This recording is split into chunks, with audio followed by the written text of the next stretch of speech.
இந்த கோயிலோட இன்னொரு விசேஷம், இந்த காலையில வர நூற்றுக்கணக்கான புறாக்கள். வர பக்தர்கள் தங்களோட கைகளாலேயே அந்த புறாக்களுக்கு திணி போடுறாங்க. புராணத்துல ஒரு பறவை சாபம் நீங்க வந்த இடத்த பார்த்தோம். நிஜமாகவே அந்த பறவைகளோட வழித்தோன்றல்கள் மாதிரி இந்த புறாக்கள் அங்கேயே தஞ்சம் புகுந்திருக்கு. வாயில்லா ஜீவன்களுக்கு உணவளிக்கிறது நம்ம கர்வ வினைகளை குறைக்கும் ஒரு நம்பிக்கை உண்டு. அந்த புறாக்களுக்கு திணி போடும்போது நம்ம மனசுல இருக்கிற பாரமும் குறையதை நீங்க கண்டிப்பா உணர முடியும். வினைப்பயன் யாரையும் விடாது, ஆனா இறங்கிட்ட சரணாதி அடைஞ்சா அந்த விதியையும் மாத்தலாம் அப்படிங்கிற உண்மைய இந்த கோயில் நமக்கு சொல்லுது. ஒரு முறை இந்த திருவல்லீஸ்வரரை போய் தரிசனம் பண்ணுங்க, அந்த புறாக்களுக்கு தீனி போடுங்க.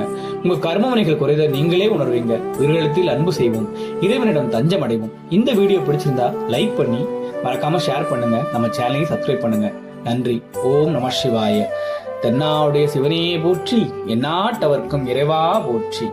திருச்சிற்றம்பலம், தில்லையம்பலம். அடியார்களுக்கு நன்றி.